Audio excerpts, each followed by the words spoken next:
काँग्रेसने शेवटी कुटील डाव टाकलाच। नारी शक्ती वंदन विधेयकाला विरोध करण्याचे महाभयंकर महापाप काल काँग्रेसने लोकसभेत केले। गेली अनेक दशके ते महिलांना त्यांच्या राजकीय अधिकारांपासून वंचित ठेवत आले आहे। अरे का तुमचा विरोध आहे महिलांच्या राजकीय आरक्षणाला? का तुमच्या पोटात पोचून उठले आहे? तुम्ही पुरुषी मानसिकतेतून कधीतरी बाहेर पडणार आहात की नाही? पुन्हा एकदा काँग्रेसचा महिला विरोधी चेहरा जगासमोर आला आहे। आज प्रत्येक क्षेत्रात देश निर्माणात महिलांनी योगदान दिले आहे।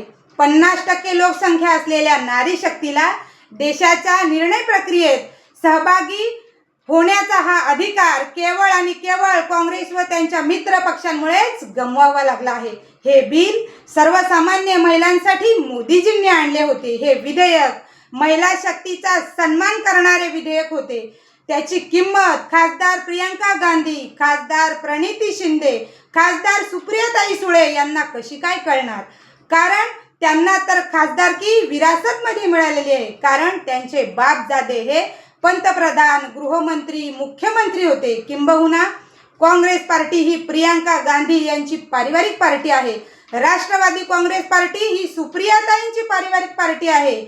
आणि प्रणितीताईंना तर वडिलांचा वरदहस्त होता, त्या खासदार होऊ शकल्या। त्यांना आरक्षणाची काही आवश्यकता वाटत नाही, परंतु देशातील सामान्य महिला या विधेयकाकडे डोळे लावून बसल्या होत्या। नारी शक्ती विधेयकामुळे अनेक महिलांना राजकीय क्षेत्रात देशाचे व राज्याचे प्रतिनिधित्व करायला मिळेल हे त्यांचे स्वप्न काँग्रेस व त्यांच्या मित्र पक्षांमुळे स्वप्नच राहिले। त्यांची घोर निराशा करण्याचे काम काँग्रेस आणि त्यांच्या मित्र पक्षांनी केले आहे। काँग्रेसने केलेल्या या कुकर्माला देशातील संपूर्ण महिला कधीच विसरणार नाही, त्यांना माफ करणार नाही। महिला नारी शक्ती याची नक्कीच परतफेड करणार। मी काँग्रेस व त्याच्या मित्र पक्षाचा जाहीर निषेध करते, धिक्कार करते। जय हिंद, जय भारत।